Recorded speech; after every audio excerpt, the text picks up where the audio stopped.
Hello दोस्तों, नमस्कार, good morning. आप लोग कैसे हैं? चलिए, आप लोग अच्छे हैं तो हम भी अच्छे हैं। दोस्तों, आज हम लेकर आ गए हैं, स्टार्ट करने वाले हैं लुसेंट का बुक, जो कि एक रीडिंग के तौर पे आपका फुल कॉन्स्टेंट देने वाले हैं।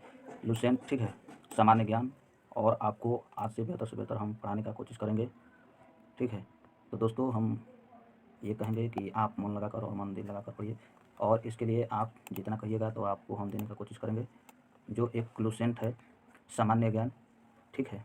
तो चलिए देख लेते हैं इसका जो भी है जीके, ठीक है। जीके आज हम पढ़ाएंगे शुरुआत से एकदम, जो कि आपको कोई दिक्कत नहीं होगा।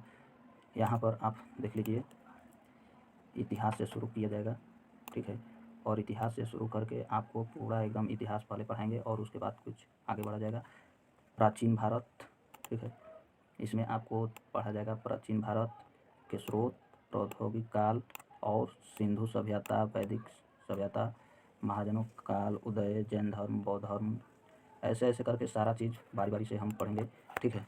तो चलिए वीडियो को आगे बढ़ाते हैं इसमें, ठीक है। ये सब है, आपको ये देखिए, यहाँ पर देखिए क्या दिया गया है। यहाँ पर दिया गया है आपका पुराणों में जो कितने पुराण होते हैं, तो आपका पुराणों का संख्या 18 है, ठीक है। पुराणों की संख्या 18 है। और आपका सबसे आपको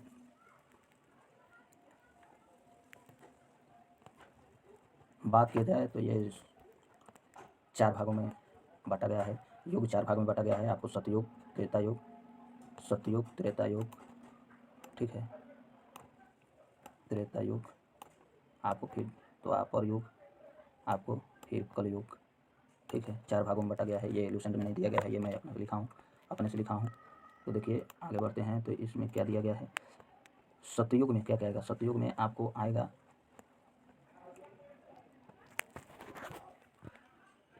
आपको इसमें मत्स्य पुराण, मत्स्य युग, ठीक है, जो कि विष्णु जी अवतार लिए थे मछली का, ठीक है।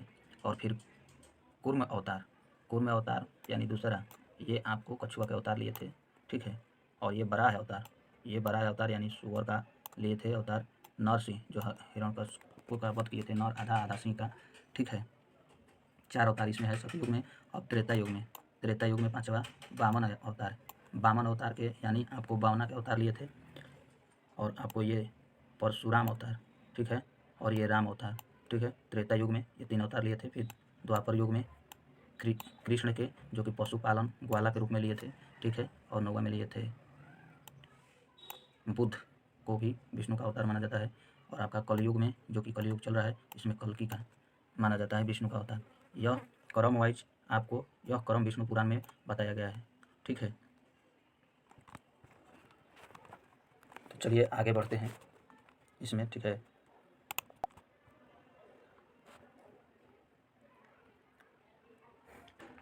तो देखिए इसमें क्या है, आपको इतिहास शुरुआत से शुरुआत करते हैं। इतिहास है, और आपको इसमें इतिहास, इतिहास को किसने लिखा या किसको माना जाता है, इसका जो कि इसका पितामह किसको माना जाता है। तो देखिए,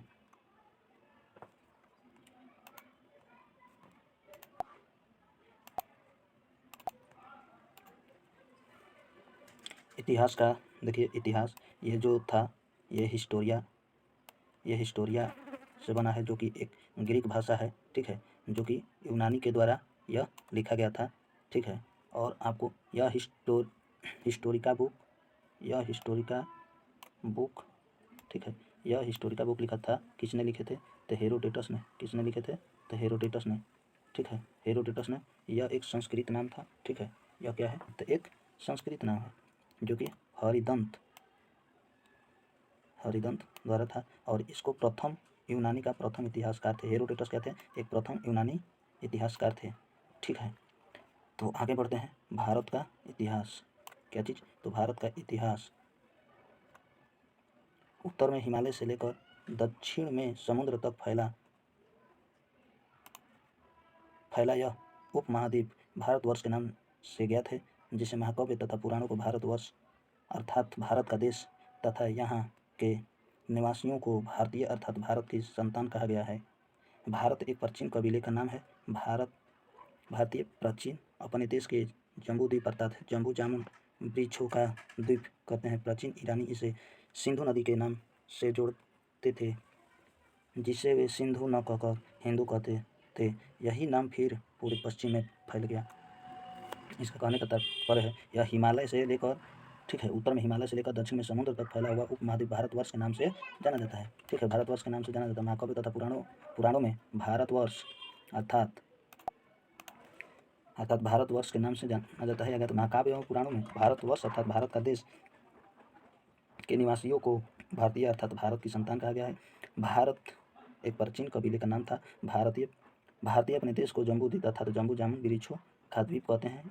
प्राचीन ईरानी इसे सिंधु नदी नाम से जोड़ते थे, जिसे वे सिंधु न कहकर हिंदू कहते थे। यह नाम फिर पूरे पश्चिम में फैल गया। ठीक है, तो आगे चलते हैं।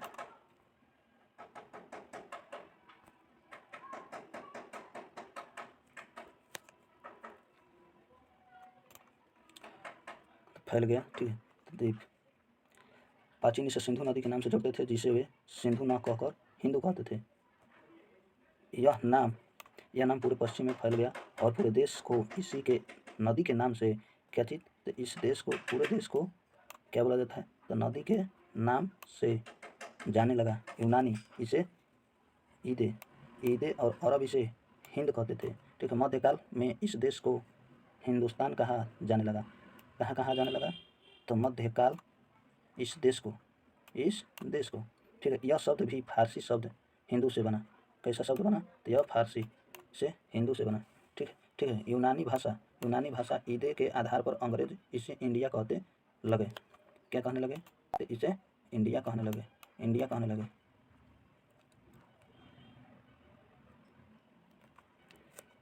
आगे बढ़ते हैं। तो विंध्य की पर्वत श्रृंखला देश को उत्तर और दक्षिण दो भागों में बांटती है। उत्तर में यूरोपीय परिवार की भाषाएं बोलने वालों की और दक्षिण में द्रविड़ परिवार की भाषा बोलने वाले का बहुमत है। हम नोट्स में क्या कर रहा है? तो भारत की जनसंख्या का निर्माण जिन प्रमुख नस्लों के लोगों के मिश्रण से हुआ है वे इस प्रकार हैं: प्रोटो ऑस्ट्रेलॉयड, पैलियो मेडिटेरेनियन, काकेसायड, निग्रेयड और मंगोलायड। भारतीय इतिहास को अध्ययन की सुविधा के लिए 3 भागों में बांटा गया है: प्राचीन भारत, मध्यकालीन भारत और आपको आधुनिक भारत। ठीक है, इसका नोट्स देखते हैं आगे में। तो सबसे पहले इतिहास को 3 भागों में बांटने का श्रेय जर्मन इतिहासकार क्रिस्टोफ सेल्सियस को है। 1638 से 1707 एडी को है। आपको इतना में जन्म हुआ, समझ रहे हैं? इतना में मर गए। तो देखिए, अब आगे चलते हैं। तो प्राचीन भारत हम कल देखते हैं। ठीक है, तो आज तक का यहीं। देखिए दोस्तों, वीडियो को सब्सक्राइब करिए। ठीक है, सब्सक्राइब करिए। और ज़्यादा अच्छा लगे तो हमारे चैनल को सब्सक्राइब कर चैनल को प्रेस करके इसको थंब का अंगूठा दबाकर इसे लाइक भी कर लें। ठीक है, जितना अपडेट आएगा दोस्तों, हम अभी नए वीडियो बना रहे हैं, जो कि जितना हो सकेगा हम आपको देने का कोशिश करेंगे। ठीक है, चलिए, टेक केयर, बाय बाय, टाटा। ठीक है, मिलते हैं नेक्स्ट